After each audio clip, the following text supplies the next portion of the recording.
nome do Pai, do Filho e do Espírito Santo. Amém. Ave Maria, cheia de graça, o Senhor é convosco. Bendita sois vós entre as mulheres, e bendito é o fruto do vosso ventre, Jesus. Santa Maria, Mãe de Deus, rogai por nós, pecadores, agora e na hora de nossa morte. Ó Maria concebida sem pecado, Rogai por nós que recorremos a vós. glorioso São José, Rogai por nós. em nome do Pai, do Filho e do Espírito Santo. Amém. Podem sentar-se. Estamos então no quarto domingo da Quaresma, um domingo que é conhecido pelo nome Domingo Letare, ou seja, por causa do introito da missa, em que começamos cantando Letare, ou seja, alegra-te, Jerusalém, no Senhor. Então, nesse domingo, a Igreja nos convida a refletirmos um pouco no que vem a ser a alegria cristã. Então, aqui algumas reflexões importantes para entendermos como que deve um verdadeiro católico se alegrar e como isso se insere em tudo aquilo que nosso Senhor nos pediu. Então, primeira coisa em relação à alegria, à felicidade, primeira coisa que nós devemos considerar em relação a esse assunto é o fato de que Deus criou o homem de tal forma que necessariamente nesta vida ele busca a alegria. Então é interessante porque antes da vinda de nosso Senhor, mesmo alguns filósofos pagãos entenderam que o homem foi feito de tal forma, ele tem uma tal constituição, que tudo aquilo que ele faz em busca da alegria. Esse é o objetivo que todo homem busca, a alegria.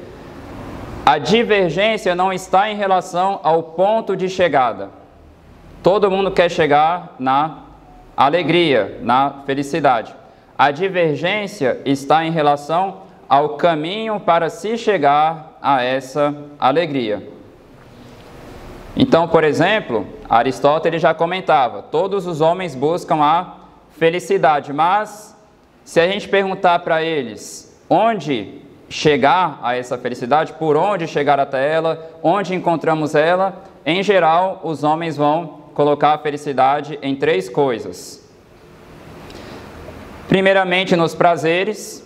Então, alguns homens associam diretamente os prazeres à felicidade. Então, por isso que muitos correm atrás dos prazeres, porque pensam que por meio deles vão ser felizes.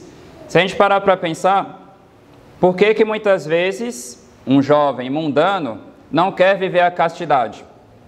Porque para ele é contraditório, ao mesmo tempo, ser feliz e viver a castidade. Por quê? Porque ele associa a felicidade aos prazeres. Então, a maioria das pessoas, obviamente, associam a felicidade ao prazer. Um outro grupo de homens acaba associando a felicidade aos bens terrenos, ou seja, às posses.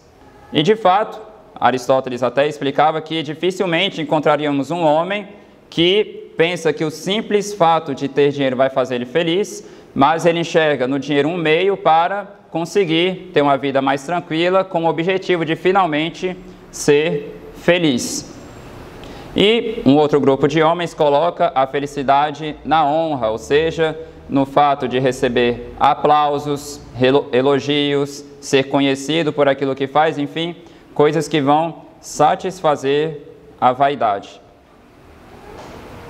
O interessante é que ele, sem conhecer o cristianismo que não existia ainda, porque era um filósofo pagão e ainda mais por ter vindo antes de Nosso Senhor, dizia que o que dava para falar de que realmente fazia o homem ser feliz era a virtude. Inclusive, São Tomás de Aquino retomou, purificou e melhorou os textos de Aristóteles justamente por causa do fundamento que ele buscava na realidade das coisas para fazer alguma afirmação. Mas é interessante que ele, naquilo que ele pôde conhecer, associou a felicidade à virtude, mas Nosso Senhor, quando veio à Terra, ele quis retomar essa temática da felicidade. E ele fez isso no Sermão da Montanha. Porque Nosso Senhor começou a falar, bem-aventurados, ou seja, felizes os puros de coração, porque eles verão a Deus. Ou seja, Deus criou o homem de tal forma que nessa terra tudo o que ele faz em busca da felicidade. Não é difícil chegarmos a essa conclusão. Se a gente parar para pensar, as pessoas vivem em busca da felicidade. Por que elas querem seguir tal tipo de vida? Porque pensam que tal vida é a mais própria para se tornar feliz. Por que querem passar o resto da vida com tal pessoa, se casando com ela? Porque pensam que com ela conseguirão ser felizes. Ao menos nunca vi alguém escolher alguém para se casar falando, eu quero essa pessoa porque com ela eu quero ser triste. Nunca vi ninguém falando tal coisa. Então, em geral, as pessoas, tudo o que elas fazem em busca da felicidade. E nosso Senhor, Ele quis nos dar a resposta da verdadeira felicidade. Bem-aventurados os puros de coração, porque eles verão a Deus, e assim por diante. Todo o sermão da montanha. Ou seja, felizes os puros, felizes os mansos, felizes os que buscam a santidade, e assim por diante. Porque, por um lado, se todos nós queremos a felicidade, não quer dizer que todos nós escolhemos o caminho certo para a felicidade. Inclusive, a pessoa, quando peca, no pecado, ela está buscando a felicidade. O problema é que, ao invés de encontrar a felicidade que a pessoa procurava no pecado, ela encontra uma profunda tristeza, que é consequência do pecado, porque está afastando a pessoa de Deus. Então, se por um lado todos nós buscamos a felicidade, nosso Senhor vem nos apresentar o verdadeiro caminho dessa felicidade, e o demônio começa a tentar as pessoas, tentando fazer elas se afastarem do caminho que nosso Senhor aponta, com um certo receio de que por ali talvez elas não serão felizes. É um pouco mais sutil do que parece. Enfim, então esse primeiro ponto, nosso Senhor quer que sejamos felizes, porque Ele nos criou assim. O problema é as pessoas colocarem a alegria delas naquilo que no final das contas só vai afundar elas numa profunda tristeza, ou seja, no pecado. Qual o problema? Quais são as consequências de um católico que não busca ser de fato feliz, concretamente? São Francisco de Assis tem um comentário muito interessante. Ele diz que o demônio muito se alegra quando encontra uma pessoa triste. Porque quando ele encontra uma pessoa triste, fica mais fácil oferecer para ela os prazeres terrenos e baixos. Ou seja, um católico que está triste, ele fica mais vulnerável às tentações do demônio. Porque justamente ele busca no pecado um refúgio para sair da sua tristeza. Então, por isso que nós devemos ser verdadeiramente alegres, porque senão nós ficamos muito vulneráveis às tentações do demônio. E uma coisa interessante também nos diz o Papa São Gregório Magno. Ele nos diz o seguinte: o coração do homem não consegue viver sem alegrias. Então, o verdadeiro cristianismo não vem tirar a alegria da pessoa, vem colocar ela numa base sólida. Então, São Gregório Magno dizia: o coração do homem não consegue viver sem alegrias. Ou ele vai colocar suas alegrias nas coisas do alto e do céu, ou ele vai buscar sua alegria nas coisas baixas e vis desta terra. Então não tem meio termo. Ou a gente vai colocar nossa alegria nas coisas do céu, ou a gente vai buscar se afundar nas coisas daqui da terra. E é interessante porque um grande santo, São João Bosco, ele entendeu que a primeira coisa que o demônio tentava fazer para afastar os jovens da virtude era justamente enganar eles em relação a essa questão da alegria. Então ele dizia que todo verdadeiro cristão tem 3 coisas como base da vida dele. Primeira coisa, alegria. Então um católico tem que ser alegre, faz parte da vida cristã. Segunda coisa, piedade. E terceira coisa, trabalho, ou seja, a pessoa deve se dedicar aos seus deveres de Estado. Então, todo verdadeiro católico tem uma alegria muito profunda, tem uma piedade muito sólida e tem uma vida de trabalho muito séria. Então, o demônio, para afastar as pessoas da virtude, primeira coisa que ele tenta fazer é colocar na cabeça dela de que seguir nosso Senhor é uma coisa que vai levar a pessoa a ser triste. É interessante porque, na medida em que a gente vai avançando na vida espiritual, muitas vezes a gente vai deixando de lado certas coisas, certas alegrias, certos prazeres. Claro que a primeira coisa que a pessoa deixa de lado são as coisas proibidas. Mas na medida que a pessoa vai avançando, muitas vezes ela deixa de lado até coisas boas, a fim de melhor se dedicar a nosso Senhor.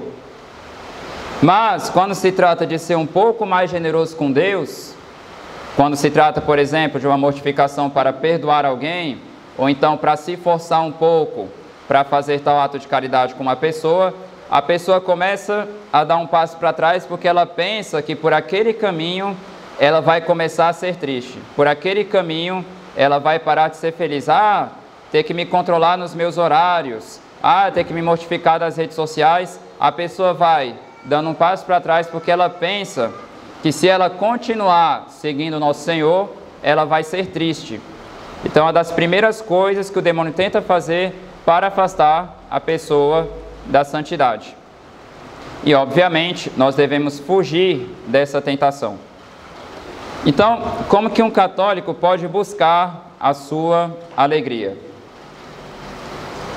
Primeiramente, é uma coisa que a igreja sempre apreciou, por ter justamente uma visão correta sobre o homem, nós podemos falar de uma alegria natural, ou seja, é necessário que a pessoa também tenha uma certa arte, um certo talento, uma certa inteligência no momento de organizar a vida dela, para que a vida dela seja equilibrada, a fim de que ela seja uma pessoa, emocionalmente falando, tranquila. Porque pode acontecer de uma pessoa ser triste justamente por ter uma vida muito desorganizada. Às vezes a pessoa não tem rotina, ela dorme muito pouco, ou então ela tem uma semana tão pesada que ela não separa o devido tempo para se divertir de forma honesta, de forma que ela fique tranquila. Então o problema disso é que a pessoa vai se sobrecarregando de tal forma que ela fica emocionalmente fragilizada, então, obviamente, vai se tornar uma pessoa triste. Por isso que, muitas vezes, os santos, e São Tomás de Aquino, quando se tratava de curar tristeza de alguma pessoa, eles davam conselhos muito práticos da vida natural. Então, São Tomás de Aquino, por exemplo, falava da pessoa andar com os bons amigos, porque estar com os amigos é uma coisa que alegra. São Tomás de Aquino também fala uma coisa muito curiosa, tomar banho. Na época dele devia ser uma coisa que alegrava muitas pessoas. E assim por diante, ou seja, coisas práticas que vão fazendo a pessoa ficar, emocionalmente falando, mais equilibrada. Isso exige uma certa arte, uma certa organização da vida para que a pessoa consiga, de fato, se manter estável, emocionalmente falando. Então, ao buscarmos a alegria, a primeira coisa, uma alegria natural, de forma ordenada, obviamente. Mas a principal alegria que nós devemos buscar é aquela alegria sobrenatural. Como assim? São Tomás de Aquino nos explica que o homem está aqui nessa terra entre as coisas do céu e as coisas do mundo. Quanto mais ele se apega a uma delas, menos ele deseja outra e vice-versa. O que isso quer dizer? Quando uma pessoa se dedica de forma séria à vida de oração, Quanto mais séria é a vida de oração da pessoa, menos ela deseja as coisas da terra. E quanto mais ela se dedica, se entrega às coisas da terra, menos ela deseja as coisas do céu. Então, por isso que muitas pessoas, com frequência, começam a ter um problema que se chama assídia, ou seja, um certo desgosto, um certo desprezo, uma certa tristeza das coisas de Deus, justamente porque elas não estão se mortificando como deveriam das coisas daqui da terra. Então, às vezes a pessoa fala, eu não estou com aquele gosto para rezar, não estou conseguindo me manter na vida de oração. Aí você pergunta para a pessoa, quantas horas você fica vendo vídeo no celular por dia? Só umas 3 horas. Então, obviamente, se a pessoa fica tanto tempo mergulhada nas coisas da terra, menos ela vai desejar as coisas do céu. Por outro lado, quanto mais a pessoa se dedica às coisas do céu, ou seja, à vida de oração, ao recolhimento, às boas leituras e à prática da virtude, o bom cumprimento dos deveres, resumindo, alegria, piedade e trabalho, menos ela vai desejar as coisas da terra. E deixar de lado as coisas da terra para essa pessoa não é uma coisa que maltrata profundamente ela, porque ela não sente tanta falta assim, justamente por ter o coração em Deus. Então é interessante, no Antigo Testamento nós temos aquela belíssima história de Moisés, que quando ele ia conversar com Deus, ele subia no Monte Sinai, ou seja, Moisés, quando ia rezar, subia no monte e todas as outras coisas ficavam para trás. E quando ele chegava no monte, Deus começava a fazer muitos prodígios e milagres para mostrar a presença dele ali. Muitas vezes a montanha, o Monte Sinai ficava envolto de uma coluna de fogo, ou então de nuvens ou coisas do tipo, para mostrar que realmente Moisés estava com Deus. Então, quando a pessoa começa a avançar na vida de oração, quando ela começa a levar a sério a vida de oração, é como se ela imitasse Moisés, ou seja, ela começa a subir cada vez mais nesse monte e começa a deixar para trás cada vez mais as coisas da terra e o desejo das coisas da terra. Então isso é interessante porque a igreja coloca esse domingo da alegria, né, domingo letare, logo no 4º domingo da quaresma. Para quem não sabe, hoje estamos exatamente na metade da quaresma. E a igreja nos convida à alegria, porque falta pouco tempo para acabar as penitências da quaresma, mas também porque se até aqui nós fizemos seriamente o nosso trabalho de mortificação quaresmal, isso quer dizer que se o trabalho da quaresma foi bem feito até aqui, nós já nos desapegamos das coisas da terra, a fim de nos alegrarmos mais nas coisas de Deus. Então, a partir de agora, a gente já consegue, depois de meio caminho andado, experimentar um pouco mais o que é a alegria de ter abandonado as coisas do mundo para se dedicar mais perfeitamente às coisas de Deus. Então, se por acaso alguém falhou já nessa metade da quaresma inteira, a primeira coisa, não desanimar, não desistir. Se alguém já fez um bom trabalho, tem um motivo a mais para se alegrar, porque já consegue se alegrar mais nas coisas de Deus e desejar menos as coisas da terra. Mas o importante é que tanto os que caminharam bem até agora, quanto os que até aqui falharam, o importante é não desanimar e continuar andando com bastante firmeza em direção a nosso Senhor Jesus Cristo, né? Se alguém falhou, se levante, peça ajuda para nosso Senhor e continue andando. Mas o importante é não desistir de andar, que é uma das primeiras coisas que o demônio tenta fazer, jogar a pessoa numa espécie de tristeza, em que ela desanima em continuar lutando por Deus.